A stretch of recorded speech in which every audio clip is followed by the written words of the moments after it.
ദൈവത്തിന്റെ മഹത്വം. നമുക്ക് ദൈവത്തിന്റെ മരവില്ലാത്ത വചനം ധ്യാനിപ്പാനായിട്ട് ദൈവം നമുക്ക് നൽകിയ നല്ല അവസരത്തിനായിട്ട് നന്ദി പറയാം. കർത്താവ് നമുക്ക് നൽകി തരുന്ന ദിവസങ്ങൾ, സമയങ്ങളൊക്കെ വളരെ പ്രാധാന്യമുള്ളതാണ്. നമുക്ക് പ്രത്യേകിച്ചൊന്നും തോന്നില്ല. ഒരു ദിവസം ഉറങ്ങി രാവിലെ എഴുന്നേറ്റു. ഇന്നലത്തെ പോലെ ഒരു ദിവസം നമ്മൾ ചിന്തിക്കുന്നതിന് അങ്ങനെയല്ല. ഓരോ ദിവസവും ഏറ്റവും പ്രാധാന്യമുള്ളതാണ്, പ്രിയപ്പെട്ടതാണ്. നിത്യതയോടുള്ള ബന്ധത്തിൽ ഓരോ ദിവസത്തിനും വലിയ പ്രാധാന്യമുണ്ട്. ഒന്ന്, നമ്മൾ കർത്താവിന്റെ വരനോടുള്ള ബന്ധത്തിൽ കൂടുതൽ അടുക്കുകയാണ്. ഒപ്പം തന്നെ നമുക്ക് ഈ തേജസ് പ്രാപിക്കുവാൻ, വിശുദ്ധി പ്രാപിക്കുവാൻ ദൈവം ഒരുക്കി തരുന്ന സമയങ്ങളും അവസരങ്ങളും കുറഞ്ഞു വരുന്നത്. കൂടി വരികയല്ല, കുറഞ്ഞു വരുന്നത്.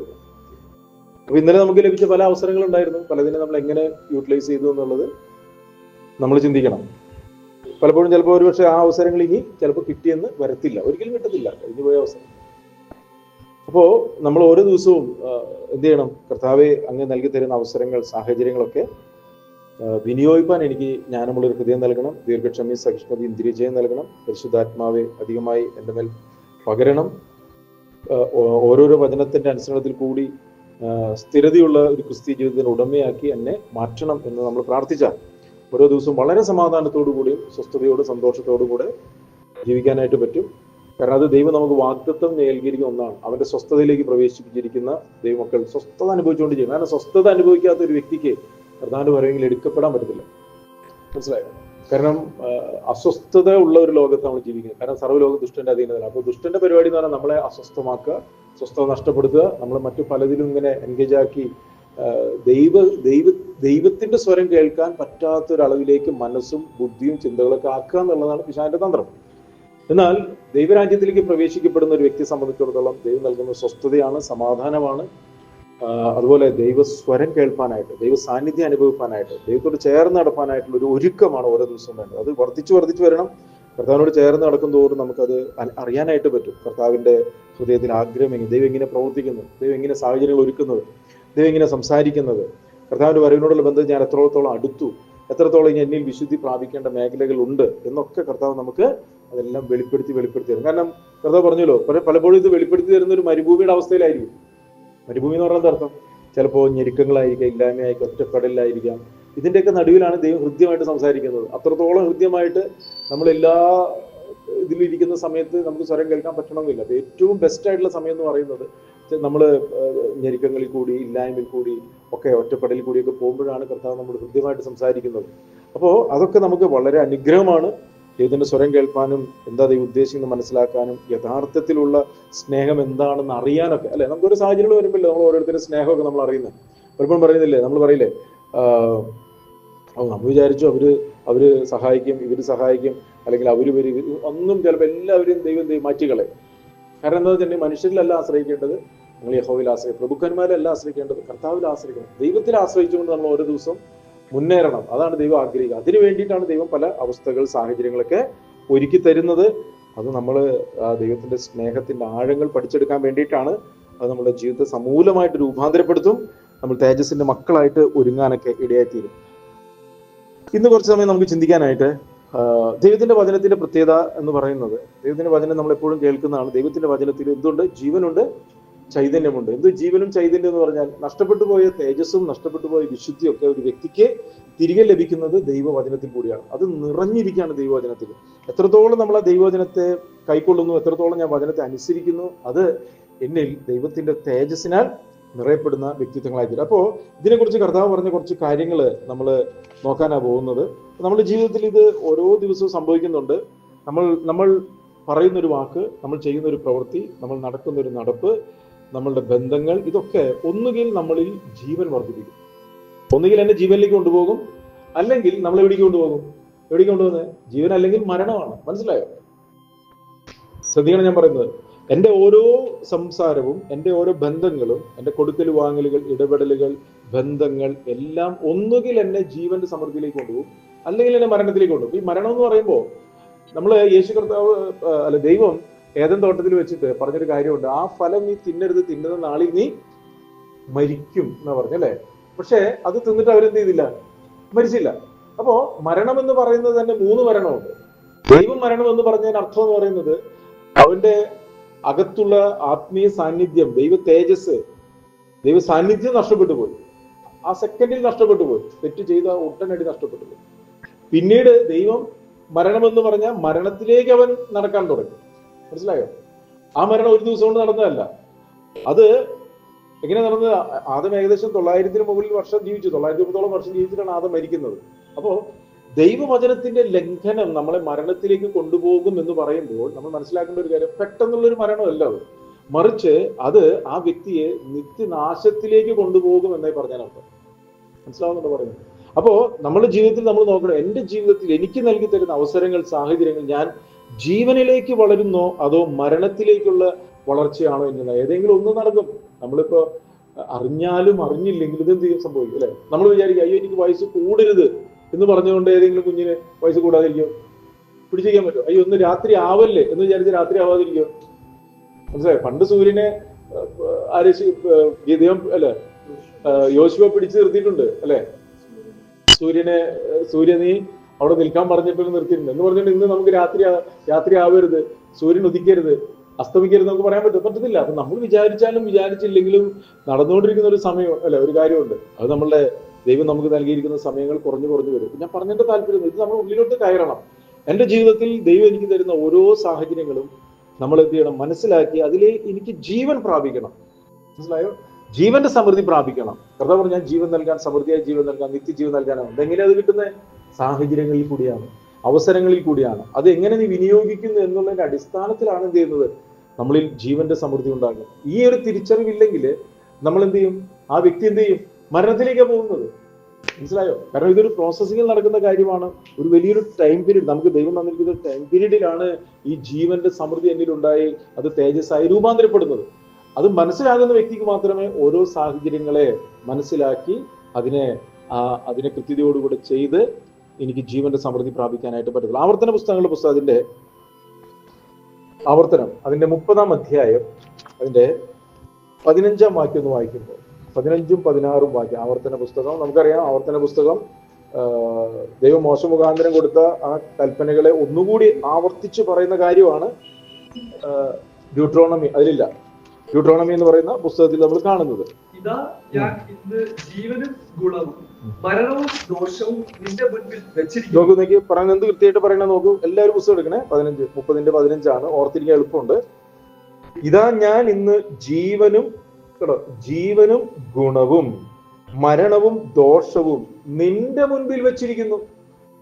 ജീവനും ഗുണവും മരണവും ദോഷവും നിന്റെ മുൻപിൽ വെച്ചിരിക്കുന്നു. വ്യക്തിപരമായിട്ട് പറയുന്നത്, നിന്റെ മുമ്പിൽ ഞാനിത് വെച്ചിരിക്കുകയാണ്. എന്നിട്ട്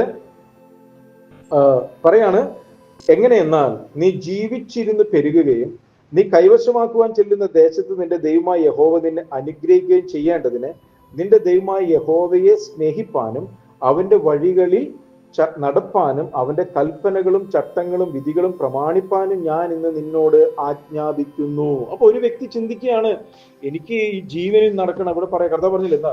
ഇതാ ഞാൻ ഇന്ന് നിനക്ക് ജീവനും മാത്രമല്ല പറഞ്ഞത്, ഗുണം. കണ്ടോ?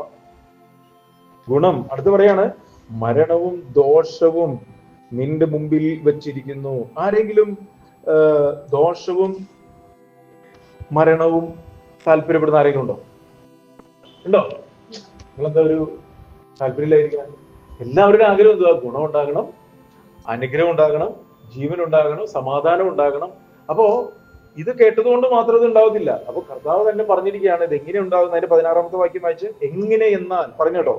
എങ്ങനെയെന്നാൽ നീ ജീവിച്ചിരുന്ന് പെരുകുകയും നീ കൈവശമാക്കുവാൻ ചെല്ലുന്ന ദേശത്ത് നിന്റെ ദൈവമായ യഹോവ നിന്നെ അനുഗ്രഹിക്കുകയും ചെയ്യേണ്ടതിന് ദൈവമായ യഹോവയെ സ്നേഹിപ്പാനും അവന്റെ വഴികളിൽ നടപ്പാനും അവന്റെ കൽപ്പനകളും ചട്ടങ്ങളും വിധികളും പ്രമാണിപ്പാനും ഞാൻ ഇത് നിന്നോട് ആജ്ഞാപിക്കുന്നു. ഇതൊരു ആജ്ഞയാണ്.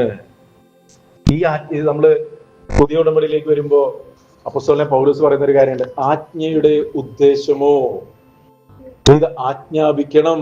ആജ്ഞയുടെ ഉദ്ദേശമോ ശുദ്ധ ഹൃദയം, നല്ല മനസാക്ഷി, നിർവ്യാജ വിശ്വാസം എന്നിവയാൽ ഉളവാകുന്ന സ്നേഹം തന്നെ. ചിലർ ഇവ ത്യജിച്ച് വിശ്വാസം വിട്ടുഴന്ന് ബഹുദുഃഖങ്ങൾക്ക് അധീനരായി തീർന്നു എന്നൊക്കെ പറയുന്നുണ്ട്. അപ്പോൾ ഇവിടെ പറയാം ആജ്ഞാപിക്കുകയാണ്.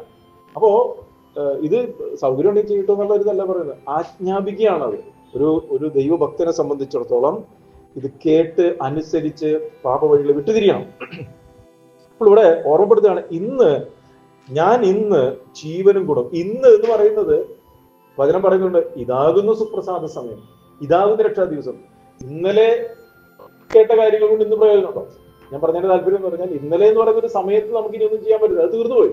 ഇന്നലെ കേട്ടത് ഇന്ന് പ്രവൃത്തിവാദത്തിലേക്ക് കൊണ്ടുവരാൻ വേണമെങ്കിൽ സാധിക്കും. പക്ഷേ വചനം നമ്മളെ ഓർമ്മപ്പെടുത്തുന്ന കാര്യം, ഇതാകുന്ന സുപ്രസാദ സമയം, ഇതാകുന്ന രക്ഷാ ദിവസം. മനസ്സിലായി?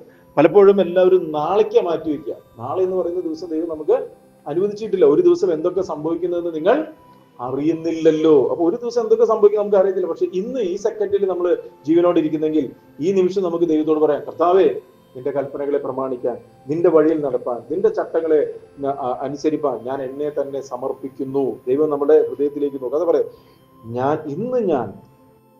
ഇന്ന് ജീവനും ഗുണവും. അപ്പൊ ജീവനിൽ എന്തുണ്ട്? ഗുണമുണ്ട്. മനസ്സിലായോ? അപ്പോ ദൈവവചനത്തിന്റെ അനുസരണത്തിൽ കൂടി ഒരു വ്യക്തി നയിക്കാൻ തുടങ്ങുമ്പോൾ അവന്റെ ജീവിതത്തിൽ എന്തൊക്കെ ഗുണങ്ങളാണ് വേണ്ടത്, എന്തൊക്കെ നന്മകളാണ് വേണ്ടതെന്ന് അറിയുന്ന ദൈവം അതെല്ലാം അവന് നൽകിത്തരാൻ മതിയായവനാണ്. കേട്ടോ, ജീവനും ഗുണവും. എന്നിട്ട് അടുത്ത് പറയാ മരണവും ദോഷവും. കണ്ടോ, ഗുണത്തിന്റെ ഓപ്പോസിറ്റ് ആണ് എന്ത്? ദോഷം എന്ന് പറയുന്നത്. മരണവും ദോഷവും എവിടെ വെച്ചിരിക്കുന്നു? നിന്റെ മുൻപിൽ വെച്ചിരിക്കുന്നു. ഇതാണ് ഏറ്റവും വലിയ പ്രത്യേകത എന്ന് പറയുന്നത്.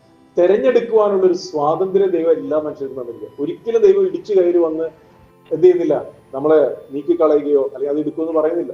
ഉൽപ്പത്തി പുസ്തകത്തിൽ അതാ കാണാം. ഏദൻ തോട്ടത്തിൽ ദൈവം നന്മ തിന്മകളെ കുറിച്ചുള്ള അറിവിന്റെ വൃക്ഷഫലം വെച്ചിട്ട് പറയാണ്, അത് നീ തിന്നരുത് എന്നാ പറഞ്ഞിരുന്നുള്ളൂ. മനസ്സിലായോ? ആ തിന്നരുത് എന്ന് പറഞ്ഞിട്ട് അത് മനസ്സിലാക്കി കേട്ട് അനുസരിക്കുക എന്നുള്ള ഒരു ഉത്തരവാദിത്വം ഉണ്ട് അതിൽ. അതാണ് ഫ്രീ വില്ല് എന്ന് പറയുന്നത്. മനസ്സിലായോ?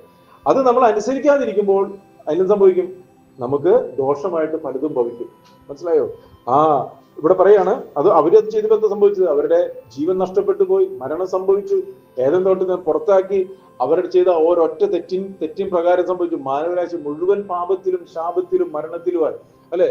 ദൈവം തന്റെ ഏകജാതനെ പുത്രനെ ഈ ലോകത്തിലേക്ക് അയക്കേണ്ടതായിട്ടുള്ള ഒരു സാഹചര്യം വന്നു. അപ്പോ നമ്മള് ഒരു തെറ്റിനെ ഒരു സാരമില്ല എന്നുള്ള ഒരു ചിന്തയിൽ നമ്മൾ ഒരിക്കലും എന്ത് ചെയ്യരുത്? പാപത്തെ കാണരുത്. അതുകൊണ്ടാണ് പാപത്തോട് പോരാടേണ്ടതിന് നിങ്ങൾ പ്രാണത്യാഗത്തോളം എതിർത്ത് നിൽക്കണം. ഒരു തെറ്റ് ചെയ്തിട്ട് സാരമില്ല, കുഴപ്പമില്ല എന്ന് പറഞ്ഞൊരു തെറ്റ് ചെയ്യുന്നതിനേക്കാൾ എനിക്കത് വേണ്ട എന്ന് പറഞ്ഞ് തിരിയുമ്പോൾ എന്റെ മനസ്സിന് ഭയങ്കര അസ്വസ്ഥതയാണ്. കാരണം എനിക്കിഷ്ടമുള്ളൊരു തെറ്റിനെ ചെയ്യാനായിട്ട് പലർക്കും താല്പര്യം. എന്നാൽ ആ തെറ്റ് ഞാൻ ചെയ്യുന്നതിനേക്കാൾ ആ തെറ്റിൽ നിന്നും മാറി സഞ്ചരിക്കുമ്പോൾ എനിക്കുണ്ടാകുന്ന എത്ര മാനസികമായിട്ടുള്ള അസ്വസ്ഥത ഉണ്ടായാലും അതിൽ നിന്നും മാറിപ്പോരുന്നതാണ് ഒരു വ്യക്തിക്ക് അനുഗ്രഹം. അതുകൊണ്ടാണ് പറയുന്നത് പാപത്തോട് പോരാടേണ്ടതിന്. എവിടെയാണ്? എബ്രായലേഖനത്തിലല്ലേ? വായിച്ചേക്കുവാണെങ്കിൽ. അപ്പോ ഉൽപ്പത്തി പുസ്തകത്തിൽ എന്താ സംഭവിച്ചത്? അത് കാണിച്ചു കൊടുത്തപ്പോ, അത് തിന്നാൻ പ്രേരിപ്പിച്ചപ്പോൾ അതിൽ നിന്നും മാറണമായിരുന്നു. ആ മോഹം ഗർഭം ധരിക്കാനായിട്ട് ഒരിക്കലും എന്ത് ചെയ്യരുത്? അനുവദിക്കരുതായിരുന്നു.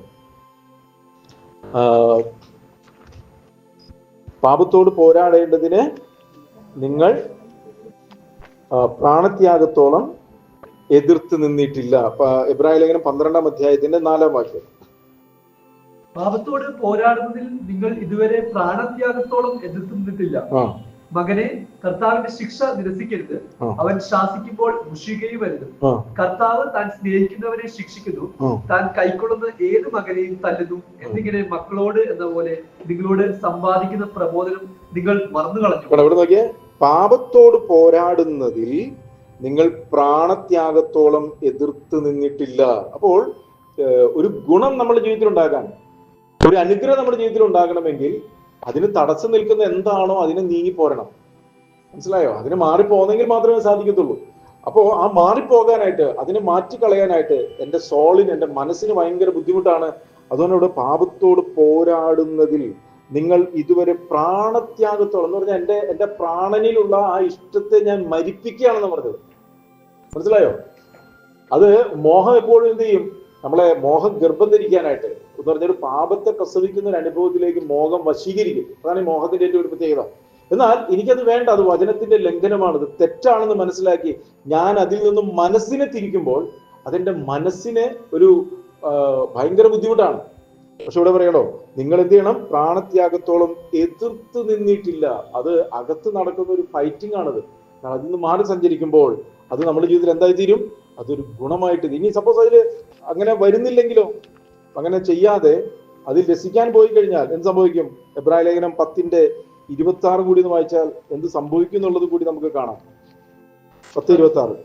സത്യത്തിന്റെ പരിജ്ഞാനം ലഭിച്ച ശേഷം നാം മനഃപൂർവ്വം പാപം ചെയ്താൽ പാപങ്ങൾക്ക് വേണ്ടി ഇനി ഒരു യാഗവും ശേഷിക്കാതെ ന്യായവിധിക്കായി ഭയങ്കരമായ ഒരു പ്രതീക്ഷയും എതിരാളികളെ ദഹിപ്പിക്കാനുള്ള ക്രോധാഗ്നിയേ ഉള്ളൂ. കേട്ടോ, സത്യത്തിന്റെ പരിജ്ഞാനം ലഭിച്ചതിന് ശേഷം നാം മനഃപൂർവ്വം പാപം ചെയ്താൽ, കേട്ടോ, പാപങ്ങൾക്ക് വേണ്ടി ഒരു യാഗവും ശേഷിക്കാതെ ഇനിയുള്ളത് എന്തുവാ? ന്യായവിധിക്കായി ഭയങ്കരമായൊരു പ്രതീക്ഷയും എതിരാളികളെ ദഹിപ്പിക്കാനുള്ള ക്രോധാഗ്നിയുമേ ഉള്ളൂ. അപ്പോ നമ്മൾ ഒരിക്കലും ആ ഒരു തലത്തിലേക്കല്ല കയറി പോകേണ്ടത്. കാരണം ഇന്ന് ദൈവം നമ്മളെ സ്നേഹിക്കുന്നു, കരുതുന്നു. പക്ഷേ ന്യായവിധിയുടെ സമയത്തിൽ ദൈവത്തിന് എന്തില്ല? മുഖം നോക്കുന്നില്ല ദൈവം. മനസ്സിലായോ? അപ്പോ ഇന്ന് നമ്മൾ കർത്താവിന്റെ വചനത്തെ മനസ്സിലാക്കി പാപവഴിയിൽ വിട്ടുതിരിയുമ്പോൾ അത് നമ്മുടെ ജീവിതത്തിൽ എന്തായി തീരും? ജീവനാവും ഗുണമാകും. അതിന്റെ 16-ാം വാക്യം. ഇനി നമ്മൾ തിരികെ ആവർത്തനത്തിലോട്ട് വന്നു. ഇനി എങ്ങനെയാണ് അനുഗ്രഹം നമുക്ക് ലഭിക്കുന്നത് എന്നുള്ളത് വചനം നമ്മളെ ഓർമ്മപ്പെടുത്തുകയാണ്. എങ്ങനെയെന്നാൽ നീ ജീവിച്ചിരുന്ന് പെരുകുകയും നീ കൈവശമാക്കുവാൻ ചെല്ലുന്ന ദേശത്ത് നിന്റെ ദൈവമായ യഹോവ നിന്നെ അനുഗ്രഹിക്കുകയും ചെയ്യേണ്ടതിന് നിന്റെ ദൈവമായ യഹോവയെ സ്നേഹിപ്പാൻ. അപ്പൊ നമ്മളെ ദൈവം അനുഗ്രഹിക്കണം. നമ്മള് ആ നിത്യ തേജസ്സിലേക്കുള്ള യാത്രയിലാണ്. ദൈവം ഒരുക്കിയിരിക്കുന്ന നിത്യഭവനത്തിലേക്കുള്ള യാത്രയിലാണ്. അതുകൊണ്ടാണ് പറയുന്നത്, നീ ഇവിടെ ഒരു നിഴലായിട്ടാണ് ഈ വാഗ്ദത്ത കാനാൻ ദേശത്തെ കാണിക്കുന്നത്. പക്ഷെ നമ്മളിപ്പോ പോകുന്ന എവിടേക്കാ? പൊരുളായ സ്വർഗീയ കാനാനിലേക്കാണ്.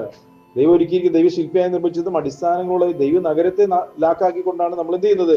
ജീവിക്കുക. അതുകൊണ്ട് ഇവിടെ പറയാണ്, നിങ്ങൾ കൈവശമാക്കുവാൻ ചെല്ലുന്ന ദേശത്ത് നിന്റെ ദൈവമായ യഹോവ നിന്നെ അനുഗ്രഹിക്കേണ്ടതിന്, കേട്ടോ, അനുഗ്രഹിക്കുക ചെയ്യേണ്ടതിന് ശ്രദ്ധിക്കണേ, നിന്റെ ദൈവമായ യഹോവയെ സ്നേഹിപ്പാൻ. അപ്പൊ ഒന്നാമത്തെ കാര്യം എന്തുവാ?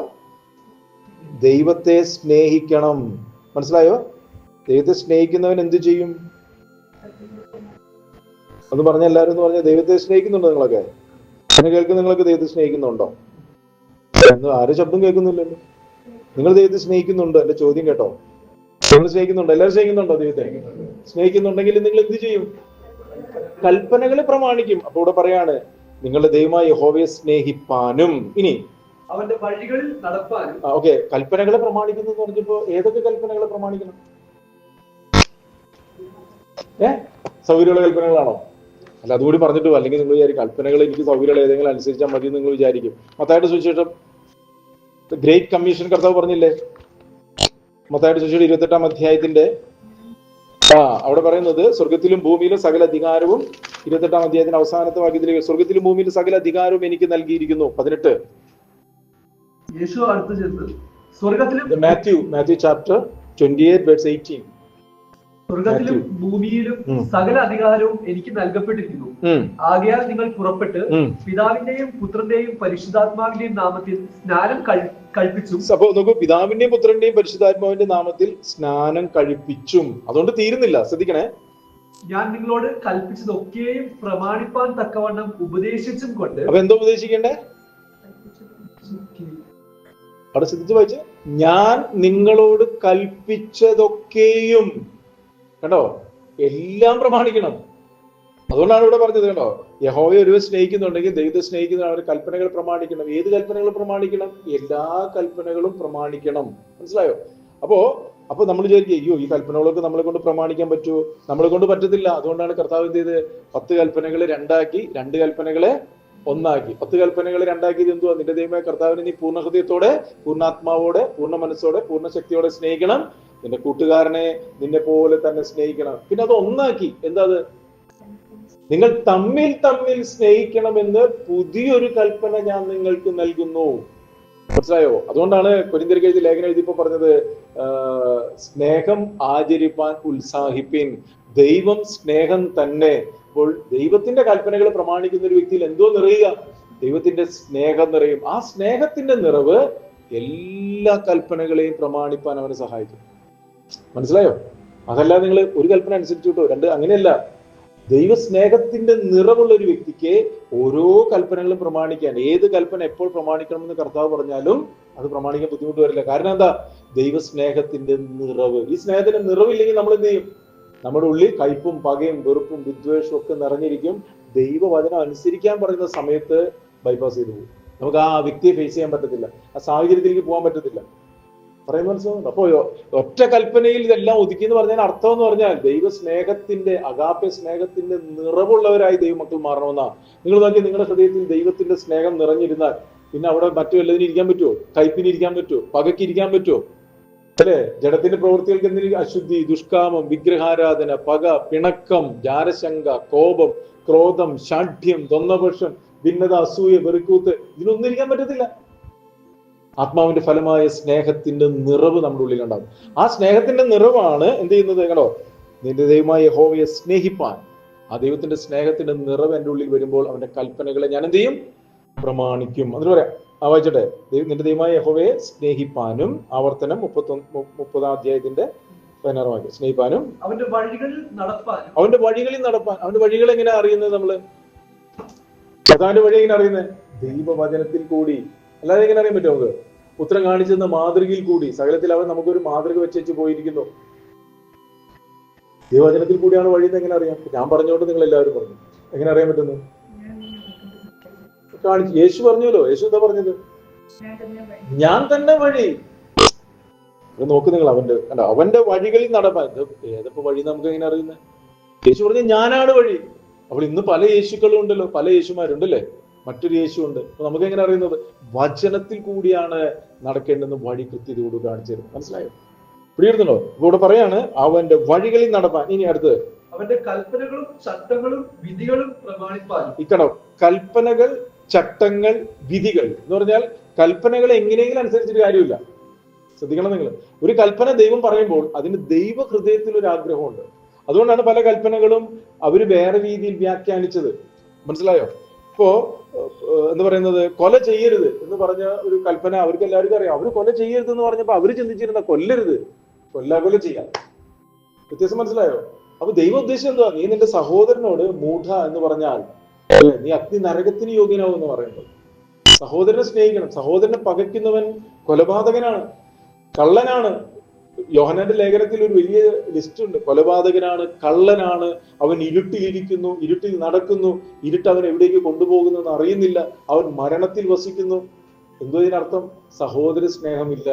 സഹോദര സ്നേഹമില്ലാത്ത ഒരു വ്യക്തിക്ക്, കാണുന്ന സഹോദരനെ സ്നേഹിക്കാത്ത ഒരു വ്യക്തിക്ക് കാണപ്പെടാത്ത ദൈവത്തെ സ്നേഹിക്കാൻ പറ്റത്തില്ല. മനസ്സിലായോ? അപ്പൊ ദൈവസ്നേഹം നമ്മളിൽ ഉണ്ടെങ്കിൽ മാത്രമേ നമ്മുടെ സഹോദരങ്ങളെയൊക്കെ നമുക്ക് സ്നേഹിക്കാനായിട്ട് പറ്റത്തുള്ളൂ. അപ്പോ ഇവിടെ പറയാണ്, അപ്പൊ ഞാൻ പറഞ്ഞതിന്റെ താല്പര്യം, ഈ ചട്ടങ്ങളും വിധികളും പ്രമാണിക്കാന്നൊക്കെ പറയുമ്പോൾ കർത്താവ് ഒരു കൽപ്പന പറയുമ്പോൾ അത് ദൈവ ഹൃദയത്തിൽ അതിനൊരു ആഗ്രഹമുണ്ട്. ദൈവ ഹൃദയത്തിൽ അതിന്റെ ഒരു പ്രവൃത്തിയുണ്ട്. അതാണ് പുത്രൻ നമുക്ക് കാണിച്ചത്. നമ്മുടെ ഹൃദയത്തിൽ കർത്താവെ അങ്ങയുടെ ഹൃദയപ്രകാരം എന്നെ മാറ്റണം. കർത്താവെ, ഈ ദൈവത്തിന്റെ ആത്മാവിൽ എഴുതിയിരിക്കുന്ന കൽപ്പനകൾ അതേ ആത്മാവിൽ ഗ്രഹിപ്പാൻ നീ എന്നെ സഹായിക്കണം. മനസ്സിലായോ? ദൈവത്തിന്റെ ആത്മാവിൽ എഴുതിയ കൽപ്പനകൾ നമ്മൾ എന്ത് ചെയ്യണം? അതേ ആത്മാവിൽ ഗ്രഹിക്കണം. അതേ ആത്മാവിൽ ഗ്രഹിച്ചില്ലെങ്കിൽ നമ്മൾ അതിനോട് കൂട്ടും, നമ്മൾ അതിനോട് കുറയ്ക്കും. മനസ്സിലായോ? നമ്മുടെ വചനം നീ എന്നോട് കൂട്ടരുത്, കുറയ്ക്കരുത്. നമ്മൾ എന്ത് ചെയ്യണം? കർത്താവേ, ആ വചനം അത് അതുപോലെ അനുസരിപ്പാൻ നീ എന്നെ സഹായിക്കണം. അങ്ങയുടെ ഹൃദയത്തിൽ ഈ വചനം എങ്ങനെ അനുസരിക്കണമെന്നാണ് അങ്ങ് ആഗ്രഹിക്കുന്നത്, അതുപോലെ അനുസരിക്കുന്ന ഒരു ഹൃദയത്തിന്റെ ഉടമയാക്കി നീ എന്നെ മാറ്റണമെന്ന് പ്രാർത്ഥിക്കണം. അങ്ങനെ പ്രാർത്ഥിക്കുമ്പോഴേ നമ്മളുടെ മനസ്സ് പുതുങ്ങത്തുള്ളൂ, ഹൃദയം ഒരുങ്ങത്തുള്ളൂ. അതല്ലെങ്കിൽ അല്ലെങ്കിൽ ഒരു വ്യക്തി എന്ത് ചെയ്യും? ഞാൻ അനുസരിക്കുന്നുണ്ടെന്ന് പറയും, പക്ഷെ ദൈവത്തിന് അതിൽ പ്രസാദം ഉണ്ടാകത്തില്ല.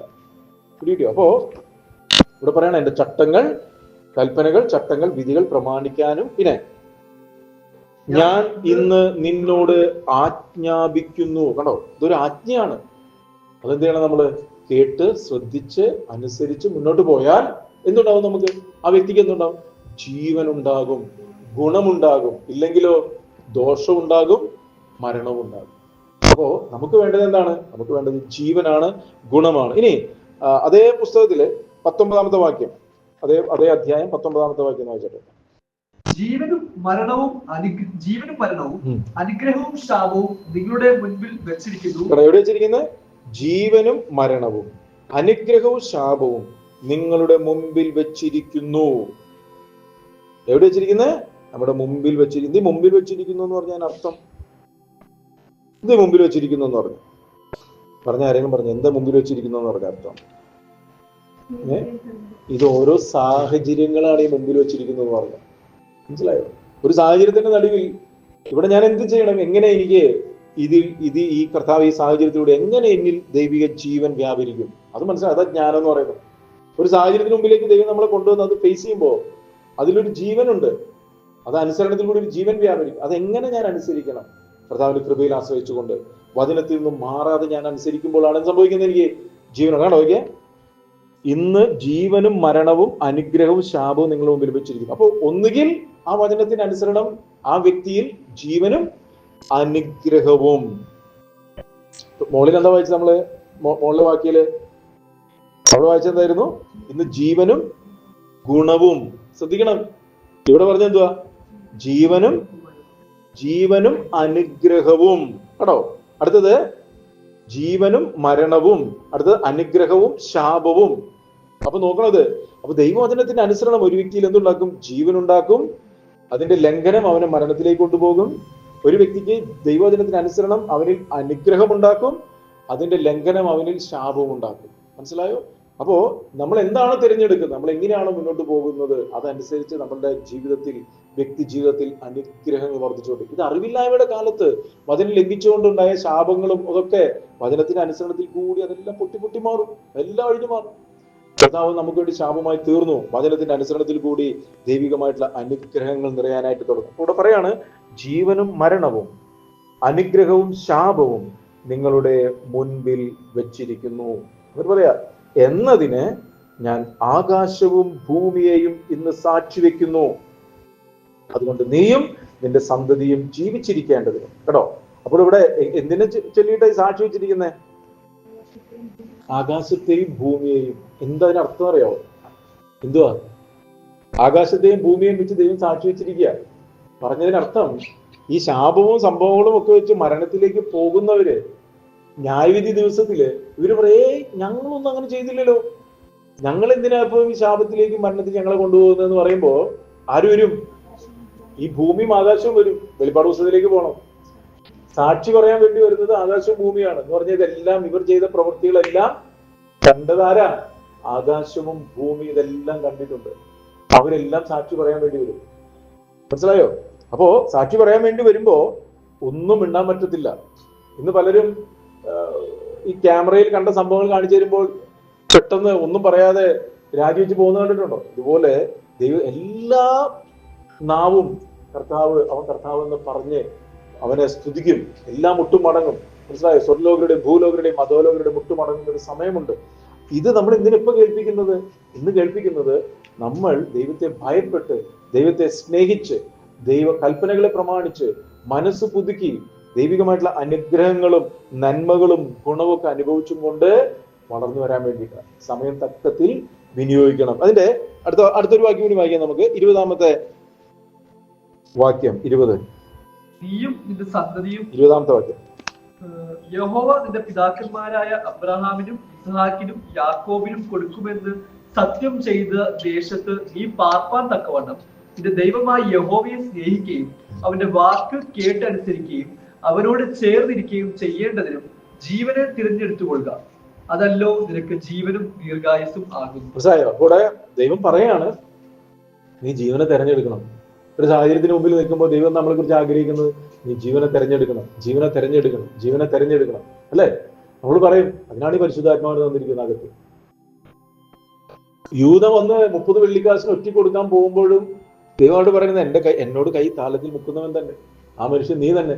എന്തിനത് പറയുന്നത്?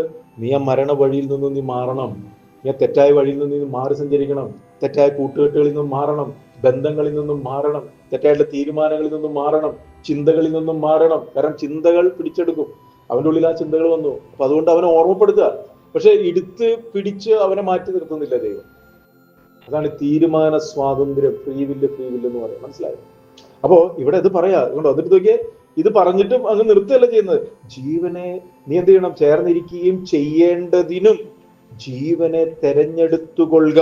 അതല്ലോ നിനക്ക് ജീവനും ദീർഘായുസ്സുമാകുന്നു. കേട്ടോ, എന്ത് കൃത്യതയോടുകൂടി, എത്ര സ്നേഹമായിട്ട്, എത്ര കരുതലോടുകൂടി കർത്താവ് നമ്മളോട് പറയുന്നത്. നീ ഇത് തെരഞ്ഞെടുക്കണം. നീ എന്തിനാ തെറ്റായ വഴിയിലേക്ക് പോകുന്നത്? നീ എന്തിനാ ഈ നൈമിഷികമായിട്ടുള്ള പാപരസങ്ങളിലേക്ക് പോകുന്നത്? എന്തിനാ വചനം ലംഘിച്ചും കൊണ്ടുള്ള ബന്ധങ്ങളിലേക്കും കൂട്ടുകെട്ടുകളിലേക്കും തെറ്റായിട്ടുള്ള സുഖങ്ങളിലേക്കും പോകുന്നത്? കർത്താവ് ചോദിക്കാം.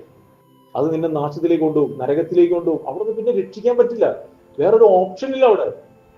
മനസ്സിലായോ? അവിടെ നിന്ന് നമുക്ക് ഞാൻ പറഞ്ഞു, ഞാൻ എപ്പോഴും പറഞ്ഞൊരു കാര്യം, ഒരു വണ്ടി പോയാൽ പിന്നെ കിട്ടുമെന്ന് പറയും. ബസ് പോയാൽ വേറെ ബസ്സിൽ പോവാം, ട്രെയിൻ പോയാലും ഫ്ലൈറ്റ് പോയാലും ഒക്കെ ഇച്ചിരി പ്രശ്നങ്ങൾ ഉണ്ടാകുന്നുള്ളൂ. പക്ഷെ ഇവിടെ നിന്നും രക്ഷിക്കാൻ പിന്നെ വേറൊരു വഴിയില്ല. കാരണം എന്താ? അവിടെ നിന്ന് നമ്മൾ ഓൾറെഡി രക്ഷിച്ചു. നരകത്തീയിൽ നമ്മൾ രക്ഷിച്ചു. പുത്രൻ കോപത്തീയിൽ പുത്രനെ തകർത്ത് കളഞ്ഞു. ഇനി ഇതിനെ തള്ളിക്കളഞ്ഞുകൊണ്ടായി പോകുന്നത്. മനസ്സിലായോ? അപ്പൊ അതുകൊണ്ടാണ് ഇവിടെ പിന്നെ ഉൽപ്പത്തി തൊട്ട് നിങ്ങൾ ഓരോ പുസ്തകത്തിൽ ഇതാ വായിക്കുക. പ്രവാചകന്മാർ പറയുന്നത് ഇതല്ലേ പറയണേ? പ്രവാചകന്മാർ പറയുന്നു, അതുപോലെ ന്യായാധിപന്മാർ പറയുന്നു, അതുപോലെ പുത്രൻ എന്ന് പറയുന്നു. എല്ലാവരും ഇത് തന്നെയാ പറയുന്നത്. എന്താ? ദൈവവഴിയിലേക്ക് വായോ, ആകാശം അല്ലെ കർത്താവ് പറയുന്നില്ലേ, വിട്ടുപോരുവിൻ, അശുദ്ധമായതൊന്നും തുടരുത്, അവരുടെ ഇടയിൽ നിൽക്കരുത്, ആ ദൈവമല്ലാത്ത കൂട്ടുകെട്ടുകളിൽ പോകരുത്, ബന്ധങ്ങളിൽ പോകരുത്. അതൊക്കെ നമ്മളെ വശീകരിച്ചുകൊണ്ടിരിക്കും. പക്ഷെ അതിനോട്ട് നമ്മൾ തലവെച്ച് കൊടുക്കരുത്. മനസ്സിലായോ? തലവെച്ച് കൊടുത്താൽ അത് നമ്മളെ വലിച്ചുകൊണ്ട് പോകും. മനസ്സിലായില്ലേ? ഇപ്പോഴുള്ള ഓരോ സംഭവങ്ങൾ, ഓരോ പല ഡ്രഗ്സുകൾ അല്ലെങ്കിൽ മറ്റു സംഭവങ്ങളൊക്കെ ഒരൊറ്റ പ്രാവശ്യം അതിൽ പെട്ടാൽ മതി, പിന്നെ പോരാൻ പറ്റത്തില്ല. ഒരൊറ്റ തീരുമാനമാണ്. മനസ്സിലായോ? അപ്പൊ എന്താ പറഞ്ഞാൽ താല്പര്യം എന്ന് പറയുന്നത് അതൊരു തീരുമാനത്തിലാണ് തെറ്റിലേക്ക് പോകുന്നത്, അല്ലാതെ ആരും അതിലേക്ക് പോകുന്നില്ല വശീകരിച്ചുകൊണ്ട്. അപ്പോൾ ദൈവവചനത്തെ അനുസരിച്ച് ദൈവവഴി നടക്കുന്ന ഒരു വ്യക്തിയെ ദുഷ്ടം തൊടത്തില്ല. മനസ്സിലായോ? അപ്പോ ഈ കാലഘട്ടങ്ങളിലൊക്കെ യൗവനക്കാരെയൊക്കെ അനേകരെ സാത്താൻ വശീകരിച്ചുകൊണ്ട്. കാരണം എന്തുവാ? പിശാചി തനിക്ക് അല്പകാലമേ ഉള്ളൂ എന്ന് അറിഞ്ഞ് ആരെയൊക്കെ ചേർക്കാൻ പറ്റുമെന്ന് പറഞ്ഞുകൊണ്ടിരിക്കുക. പക്ഷെ കർത്താവോട് പറയാ, നീ എന്ത് ചെയ്യണം? ജീവനെ തെരഞ്ഞെടുക്കണം. തെറ്റായിട്ടുള്ള വഴികളിൽ പോകരുത്, ദൈവമല്ലാത്ത കൂട്ടുകെട്ടുകളിൽ പോകരുത്, ബന്ധങ്ങളിൽ പോകരുത്. അതിന് വിട്ടുപോരണം. അത് എത്ര നല്ലതാണെന്ന് തോന്നിയാലും, എത്ര വശീകരണം, അതിന് മാറിപ്പോരണം. അത് നമ്മളുടെ തീരുമാനമാണ്. ആ തീരുമാനം എടുത്തില്ലെങ്കിൽ ആ വ്യക്തിയിലേക്ക് വ്യാപരിക്കുന്ന മരണമാണെന്നുള്ള കാര്യം മറന്നു പോകരുത്. അപ്പൊ അതുകൊണ്ട് നമ്മളുടെ തീരുമാനങ്ങൾക്ക് വലിയ പ്രാധാന്യമുണ്ട്. ദൈവവചനത്തെ അനുസരിച്ചുകൊണ്ട് മുന്നോട്ട്. സദൃശവാക്യങ്ങളിലേക്ക് പോകുന്ന 2 വാക്യങ്ങൾ വായിച്ച് നമുക്ക് പെട്ടെന്ന് നിർത്താം. സദൃശവാക്യം അതിന്റെ 18 ബുക്ക് ഓഫ് പ്രോവബ്സ് 3-ാം അധ്യായം 21-22. ഇവിടെയൊക്കെ ജീവനെ കുറിച്ച് പറയുന്നത്. 1-2 വാക്യങ്ങൾ വായിച്ച് കർത്തൃമേശയ്ക്കായിട്ട് നമുക്ക് ഒരുങ്ങാം. സദൃശവാക്യം 3-21 വായിച്ചോട്ടെ. 3-ാം അധ്യായം അതിന്റെ 21. അവിടെ ഇങ്ങനെ പറയുന്നു, മകനെ ജ്ഞാനവും വകതിരിവും കാത്തുകൊള്ളുക, അവ നിന്റെ ദൃഷ്ടിയിൽ നിന്ന് മാറിപ്പോകരുത്. ജ്ഞാനം വകതിരിവ് കാത്തുകൊള്ളാം, അത് നിന്റെ ദൃഷ്ടിയിൽ നിന്നും മാറിപ്പോ എന്ന് പറഞ്ഞാൽ നമ്മളുടെ ദൃഷ്ടിയിൽ നിന്നും മാറിയാൽ എപ്പോ തെറ്റിക്കും. വളരെ ശ്രദ്ധയോടുകൂടെ വേണം നമ്മൾ ജീവിക്കാനെന്ന് പറഞ്ഞാൽ അർത്ഥം. അത് പറയാ, അവ നിനക്ക് ജീവനും നിന്റെ കഴുത്തിന് അലങ്കാരവും ആയിരിക്കും. കേട്ടോ, ജ്ഞാനവും വകതിരിവും അത് നിനക്ക് ജീവനായിരിക്കും, അത് നിനക്ക് കഴുത്തിന് അലങ്കാരവുമായിരിക്കും എന്ന് പറഞ്ഞാൽ അതിന് അർത്ഥം എന്ന് പറഞ്ഞാൽ ദൈവവചനത്തിന്റെ അനുസരണത്തിൽ കൂടി നമ്മൾ എന്ത് ചെയ്യണം? ജീവിതത്തെ ക്രമപ്പെടാം. അതിന് മാറി സഞ്ചരിക്കരുത്. പലവിധമായിട്ടുള്ള പ്രലോഭനങ്ങൾ വരും, തെറ്റായിട്ടുള്ള പ്രലോഭനങ്ങൾ വരും, ആകർഷണങ്ങൾ വരും. മനസ്സിലായല്ലോ? നമ്മളെ കണ്ണ് മോഹിപ്പിക്കും, വശീകരിക്കും, നമ്മുടെ സോളിൽ പല ഇത് വരും. പക്ഷെ ഇതൊന്നും ദൈവവചനത്തിന് വിരുദ്ധമായ കാര്യം. അപ്പോൾ തന്നെ അതിനെന്ത് ചെയ്യണം? കട്ട് ചെയ്ത് കളയണം. അതിനെ വളരാൻ ഇടകൊടുക്കരുത്. അത് വളർന്നാൽ അതാണ് മോഹങ്ങൾ ജനിക്കുമാറ് ജഡത്തിനായി ചിന്തിക്കരുത്. നിങ്ങൾ നോക്കിയാൽ, നിങ്ങളൊരു പച്ചക്കറി നടാനൊക്കെ നിലം ഒരുക്കുകയാണെങ്കിൽ ആ പച്ചക്കറിയുടെ നല്ല വിത്ത് ഇട്ടിട്ട് അതൊന്ന് വളർന്നു വരെ എന്തുമാത്രം ബുദ്ധിമുട്ടാണ്. എന്നിട്ട് നിങ്ങൾ അവിടെ കള വളർന്നു വരെ എന്തെങ്കിലും ചെയ്യണോ? ഒന്നും ചെയ്യണ്ട. നിങ്ങൾ അതിനെ ഒന്നും ഉപദ്രവിക്കത്തുമില്ല കളകളെ. ശ്രദ്ധിച്ചു നോക്കിയാൽ മതി. പക്ഷെ ഒരു നല്ലൊരു വിത്ത് ഇട്ട് കഴിഞ്ഞാൽ അതൊന്ന് വളർന്ന് അത് ഫലം പുറപ്പെടുവിക്കാൻ എന്തുമാത്രം ബുദ്ധിമുട്ടുകളാണ്, അല്ലെ? ഒത്തിരി അതിനെ ആക്രമിക്കുന്ന ഒത്തിരി സംഭവങ്ങളുണ്ട്. അപ്പൊ ഞാൻ പറഞ്ഞതിന്റെ താല്പര്യം, സർവ്വലോകം ദുഷ്ടന്റെ അധീനതയിലാണ് കിടക്കുന്നത്. ഈ ദുഷ്ടലോകത്തുനിന്നും കർത്താവിന്റെ മാറ്റമില്ലാത്ത വചനത്തിൽ കൂടി ദൈവം നമ്മളെ വിളിച്ചു വേർതിരിച്ച് ദൈവരാജ്യത്തിലാക്കിയെങ്കിൽ, ദൈവത്തിന്റെ പരിശുദ്ധാത്മാവിന്റെ മന്ദിരമാണ് നിങ്ങളുടെ ശരീരം. ദൈവത്തിന്റെ പരിശുദ്ധാത്മാവ് നിങ്ങൾ വസിക്കുന്നു. നമ്മൾ ഈ ശരീരത്തെ തേജസ്സുള്ള ശരീരമാക്കി ഒരുക്കുവാൻ വേണ്ടിയിട്ടാണ് ദൈവം നമ്മളെ വിളിച്ച് വേർതിരിച്ചിരിക്കുന്നത്. വളരെ ഉത്തരവാദിത്തോടു കൂടി, വളരെ ഭയത്തോടു കൂടി ആയിരിക്കണം നമ്മൾ ജീവിക്കേണ്ടത് എന്നുള്ള കാര്യം മറന്നു പോകരുത്. പിന്നെ ഒരു സമയത്തൊന്നും ചിന്തിച്ചു കഴിഞ്ഞാൽ ഒന്നും തിരിച്ചു പിടിക്കാൻ പറ്റത്തില്ല, അറിഞ്ഞില്ലെന്ന് പറയാനും പറ്റത്തില്ല. മനസ്സിലായോ? കർത്താവ് എല്ലാം നമ്മളെ അറിയിച്ചു തരികയാണ്. അടുത്തത് 4-ാം അധ്യായം 20-22 വരെ, 4-ന്റെ 20 മുതൽ 22 വരെയുള്ള വാക്യങ്ങൾ. മകനെ, എന്റെ വചനങ്ങൾക്ക് ശ്രദ്ധ തരിക, എന്റെ മൊഴികൾക്ക് ചെവി ചായ്ക്കുക. അവ നിന്റെ ദൃഷ്ടിയിൽ നിന്ന് മാറിപ്പോകരുത്. നിന്റെ ഹൃദയത്തിന്റെ നടുവിൽ അവയെ സൂക്ഷിച്ചു വെക്കുക. അവയെ കിട്ടുന്നവർക്ക് അവ ജീവനും അവരുടെ സർവ്വദേഹത്തിനും സൗഖ്യവുമാകും. കേട്ടോ, നോക്കിയേ, ഇവിടെ പറയാ, മകനെ എന്റെ വചനങ്ങൾക്ക് ചെവി തരിക. അപ്പോൾ ദൈവവചനം കേൾക്കുമ്പോൾ വളരെ ശ്രദ്ധയോടുകൂടെ കേൾക്കണം. ഇവിടെ പറയുന്നുണ്ട്, യഹോവ 1 വട്ടം സംസാരിച്ചാൽ 2 വട്ടം കേട്ടു. അത് കേൾക്കാനുള്ള എന്റെ താല്പര്യമാണ്. പലർക്കും കേൾക്കാൻ മാന്യമാണ് ചെവികൾ. എന്താ കാരണം? നമ്മൾ വചനം കേൾക്കുന്നില്ല, വചനം വായിക്കുന്നില്ല, വചനം അനുസരിക്കാത്തവർക്ക് മാന്യമാണ്. മനസ്സിലായോ? നിങ്ങളുടെ ചെവി മാന്യമുള്ളതാണെന്ന് പറയുന്നില്ലേ? എന്നാൽ വചനം നമ്മൾ കേൾക്കാനും അനുസരിക്കാനുള്ള ഒരു ആഗ്രഹം ഉണ്ടാകണം. അതുകൊണ്ടാണ് ശ്രദ്ധ തരിക, എന്റെ മൊഴികൾക്ക് നിന്റെ ചെവി ചായ്ക്കുക. അത് അവ നിന്റെ ദൃഷ്ടിയിൽ നിന്നും മാറിപ്പോകരുത്. പറഞ്ഞതിന്റെ അർത്ഥം എന്താ? എന്റെ ഹൃദയത്തിൽ എപ്പോഴും ഉണ്ടാകണം. മനസ്സിലായോ? എന്റെ ചിന്തകളിൽ എല്ലായ്പ്പോഴും ദൈവവചനം ഉണ്ടായിരിക്കണം. അതായത് മാറിപ്പോകരുതെന്ന് പറയുന്നത്. മനസ്സിലായോ? എന്നിട്ട് നിന്റെ ഹൃദയത്തിന്റെ നടുവിൽ അവയെ സൂക്ഷിക്കുക. എന്റെ ഹൃദയത്തിൽ എല്ലായ്പ്പോഴും വചനം ഉണ്ടാകണം. ഒരു സാഹചര്യം വരുമ്പോൾ പരിശുദ്ധാത്മാവ് ഈ വചനത്തെയാണ് എന്ത് ചെയ്യുന്നത്? ഓർമ്മപ്പെടുത്തുക. എന്നിട്ട് പറയാം, അവയെ കിട്ടുന്നവർക്ക് അവ ജീവനും. കേട്ടോ? അവയെ കിട്ടുന്നവർക്ക്.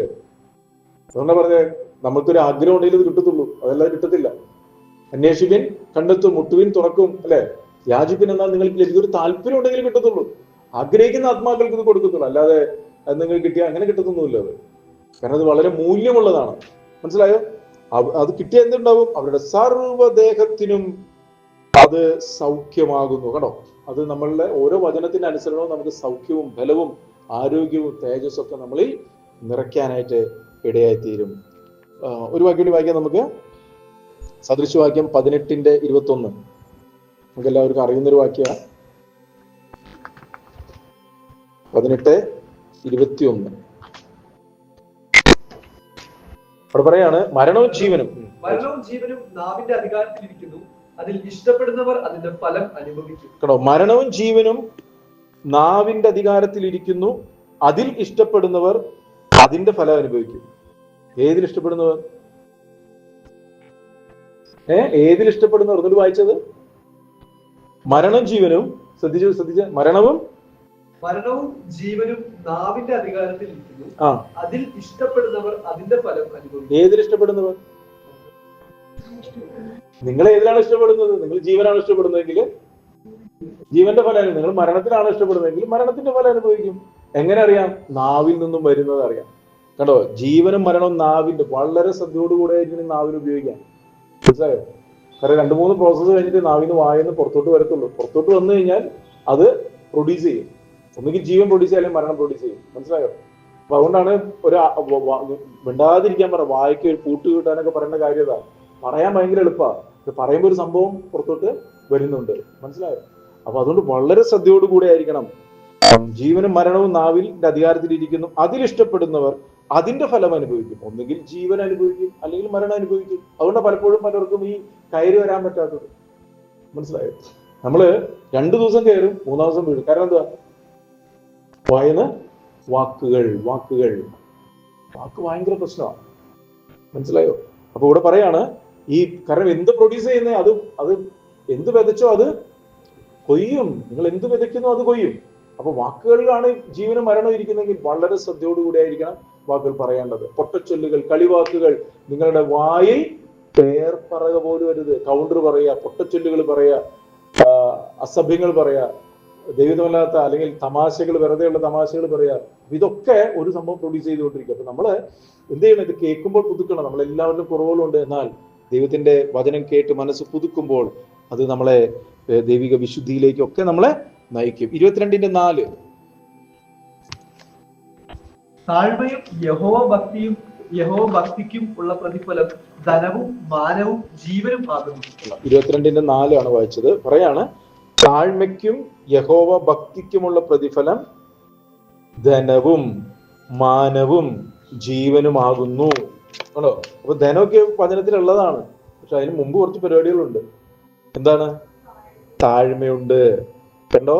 അവൻ താഴ്ത്തി പരീക്ഷിക്കും. യഹോവ ഭക്തിയുണ്ട്, ദൈവത്തെ ഭയപ്പെടണം. അതിനൊരു പ്രതിഫലമുണ്ട്. താഴ്മയോടിരിക്കും, അല്ലെ? അവന്റെ ബലമുള്ള കൈക്കീഴിൽ താണിരിപ്പിൻ, അവൻ നിങ്ങളെ തക്ക സമയത്ത് ഉയർത്തും. തക്ക സമയത്ത് ഉയർത്തുമ്പോൾ എന്തുണ്ടാവും? ധനമുണ്ട്, കേട്ടോ, ഉയർത്തും. മാനമുണ്ട്, നിത്യജീവനുണ്ട്. ഏതാ വേണ്ടത് നമുക്ക്? ഇങ്ങനെ താണിരുന്ന് ദൈവവചനത്തെ അനുസരിച്ചിട്ട് വരുന്ന ധനവും മാനവും ജീവനും വേണോ? അതോ പിശാച് പറയുന്ന പോലെ എന്നെ ഒന്ന് നമസ്കരിച്ചാൽ, ഈ പറയുന്ന ഒരു താഴ്മയും വേണ്ട, യഹോഭക്തി വേണ്ട, അവനെ ഒന്ന് താഴ്ന്ന് നമസ്കരിച്ചതൊക്കെ തരും. ഏത് വേണം? ഏതിന്റെ പിന്നാലെ ആളുകൾ പോകുന്നത്? ആളുകൾ പോകുന്നത് മുഴുവൻ അവനെ ഒന്ന് നമസ്കരിക്കുന്നതല്ല, കർത്താവിനെ നമസ്കരിക്കും. അവനെ കീഴ്പ്പെട്ടിരിക്കണം, വചനം അനുസരിക്കണം, താണിരിക്കണം. തക്ക സമയത്ത് അവരുയർത്തും. നമുക്കൊരു അതിലൊന്നും ചെയ്യാൻ പറ്റത്തില്ല. മനസ്സിലായോ? അപ്പോ അവിടെ എന്തുണ്ടാവും? അവിടെ അവസ്ഥ നോക്കിയേ, ജീവനുമാകുന്നു. അവിടെ ജീവനുണ്ട്. ജീവനില്ലാത്ത ധനം കൊണ്ടോ ജീവനില്ലാത്ത മാനം കൊണ്ട് എന്ത് പ്രയോജനമുണ്ട്? എന്ത് പ്രയോജനമുണ്ട് പറ? ഈ ഭൂമിയിൽ പേരുണ്ടായി, പ്രശസ്തി ഉണ്ടായി, ധനം ഉണ്ടായി, ജീവനില്ലേ വല്ല കാര്യമുണ്ടോ? ഇവൻ ലോകം മുഴുവൻ നേടിയാലും അവന്റെ ജീവൻ നഷ്ടപ്പെട്ടാൽ എന്ത് പ്രയോജനം? മനസ്സിലായോ? കർത്താവിനോട് കൂടെ നടക്കുമ്പോൾ കർത്താവിനോട് കൂടെ കർത്താവ് തന്നെ നമ്മൾ നിത്യജീവന തരുന്നത്. അതിനോട് കൂടെ കാരണം മുന്നമേ അവന്റെ രാജ്യവും നീതി അന്വേഷിക്കും, ഇതോട് കൂടെ നിങ്ങൾക്ക് ആവശ്യമായതെല്ലാം നൽകി തരാമെന്ന് പറഞ്ഞു. വ്യത്യാസം മനസ്സിലാവുന്നു. ഇത് രണ്ടും വലിയ വ്യത്യാസമുണ്ട്. ലോകം തരുന്നതും പിശാച് തരുന്നതും ദൈവം തരുന്നതും വലിയ വ്യത്യാസമുണ്ട്. മനസ്സിലായോ? നമുക്ക് വേണ്ടത് കർത്താവിനോട് ചേർന്ന് നടന്നിട്ടുള്ള അനുഗ്രഹങ്ങളാണ്, ദൈവികമായിട്ടുള്ള അനുഗ്രഹങ്ങളാണ്, നിലനിൽക്കുന്ന അനുഗ്രഹങ്ങളാണ്. ഈ വാക്യം വായിച്ച് നമുക്ക് നിർത്താം. യോഹന്നാന്റെ സുവിശേഷം 6-ാം അധ്യായം 63-ാം വാക്യം. ഈ ജീവനും മരണം എങ്ങനെ നമുക്ക് കിട്ടും എന്നുള്ളത് യേശു കർത്താവ് പറഞ്ഞൊരു കാര്യമാണ് അവിടെ പറയുന്നത്. 6:63. ജീവിപ്പിക്കുന്നത് ആത്മാവാകുന്നു, മാംസം ഒന്നിനും ഉപകരിക്കുന്നില്ല. ഞാൻ നിങ്ങളോട് സംസാരിച്ച വചനങ്ങൾ ആത്മാവും ജീവനും ആകുന്നു. മനസ്സിലായോ? ജീവിപ്പിക്കുന്നത് ആത്മാവാകുന്നു. അപ്പൊ നമുക്ക് ജീവൻ ഉണ്ടാകുന്നത് എങ്ങനെയാ? ആവർത്തനത്തിൽ നിന്ന് തുടങ്ങി വന്നിരിക്കാം. കുറച്ച് വാക്യങ്ങൾ വായിക്കുള്ളൂ, ഇഷ്ടംപോലെ വാക്യങ്ങൾ. ആവർത്തനത്തിൽ നിന്ന് പിതാവാം ദൈവം പറഞ്ഞ് മോശമുഖാന്തരം കൊടുത്ത് അതിന്റെ ഒരു കാലഘട്ടം കഴിഞ്ഞ് പുത്രൻ വന്നിട്ട് ഇവിടെ പറയാണ് ജീവൻ ഉണ്ടാകുന്ന കാര്യം പറഞ്ഞില്ലായിരുന്നോ? അവിടെ പറഞ്ഞില്ലായിരുന്നോ? ജീവനും അനുഗ്രഹവും ഗുണവും ഒക്കെ പറഞ്ഞില്ലായിരുന്നോ? അതെങ്ങനെയാ ഉണ്ടാകുക? ഇവിടെ പറയാ ജീവിപ്പിക്കുന്നത് ആത്മാവാകുന്നു. ദൈവത്തിന്റെ ആത്മാവിനാൽ നയിക്കപ്പെടണം. മാംസം ഒന്നിനും ഉപകരിക്കുന്നില്ല. ഞാൻ നിങ്ങളോട് സംസാരിച്ച വചനങ്ങൾ ആത്മാവും ജീവനുമാകുന്നു. ദൈവത്തിന്റെ വചനത്തിന്റെ അനുസരണമാണ് ഒരു വ്യക്തിക്ക് എന്തുണ്ടാക്കുന്നത്? ജീവൻ ഉണ്ടാക്കുന്നത്. അതിനായിട്ട് നമ്മളെ സഹായിക്കുന്നതാണ് ദൈവത്തിന്റെ പരിശുദ്ധാത്മാവ്. മനസ്സിലായോ? അപ്പൊ നമുക്ക് ആവർത്തന പുസ്തകം ഒന്നുകൂടി വായിച്ച് നമുക്ക് നിർത്താം. ആവർത്തന പുസ്തകം അതിന്റെ 30-ാം അധ്യായത്തിലേക്ക് ഒന്നുകൂടി പോയിട്ട് അതിന്റെ 15-ാം വാക്യം. ഇതാ ഞാൻ ഇന്ന് ജീവനും ഗുണവും മരണവും ദോഷവും നിന്റെ മുൻപിൽ വെച്ചിരിക്കുന്നു. എങ്ങനെയെന്നാൽ നീ ജീവിച്ചിരുന്ന് പെരുകുകയും നീ കൈവശമാക്കുവാൻ ചെല്ലുന്ന ദേശത്ത് നീ ദൈവമായ യഹോവ നിന്നെ അനുഗ്രഹിക്കുകയും ചെയ്യേണ്ടതിന് നിന്റെ ദൈവമായ യഹോവയെ സ്നേഹിപ്പാനും അവന്റെ വഴികളിൽ നടപ്പാനും അവന്റെ കൽപ്പനകളും ചട്ടങ്ങളും വിധികളും പ്രമാണിപ്പാനും ഞാൻ ഇന്ന് നിന്നോട് ആജ്ഞാപിച്ച കാര്യമാണ്. അത് ദൈവം തന്നെ ഭൂമിയിൽ വന്ന് പുത്രനായിട്ട് പറഞ്ഞത്. മനസ്സിലാവുന്നുണ്ടോ? ഞാൻ നിങ്ങളോട് സംസാരിച്ച വചനങ്ങൾ അതെന്നെ ആത്മാവും ജീവനുമാകുന്നു എന്ന് നമ്മളോട് പറഞ്ഞത്. അപ്പൊ നമുക്ക് ഈ ജീവൻ ഉണ്ടാകണമെങ്കിൽ, ഈ ഗുണമുണ്ടാകണമെങ്കിൽ, അനുഗ്രഹം ഉണ്ടാകണമെങ്കിൽ നമ്മൾ എന്ത് ചെയ്യണം? ആത്മാവിനെ അനുസരിച്ച് നടക്കണം. മനസ്സിലായോ? ആത്മാവിനെ അനുസരിച്ച് നടക്കണം. അങ്ങനെ നടക്കുമ്പോഴാണ് ജീവൻ ഉണ്ടാകുക. അതിനാണ് ദൈവം തന്റെ വാഗ്ദത്തത്തിൽ പരിശുദ്ധാത്മാവിനെ തന്നിരിക്കുന്നത്. ആ പരിശുദ്ധാത്മാവിനെ അനുസരിച്ച് നടക്കുമ്പോൾ നമുക്ക് ജീവനും അധികമായിട്ടുള്ള ജീവനും സമാധാനവും സന്തോഷവും പ്രത്യാശയും എല്ലാം ദൈവത്തിന്റെ പരിശുദ്ധാത്മാവ് നമ്മളിൽ നിറയ്ക്കാനായിട്ട് തുടങ്ങും. നമുക്ക് പ്രാർത്ഥിക്കാം.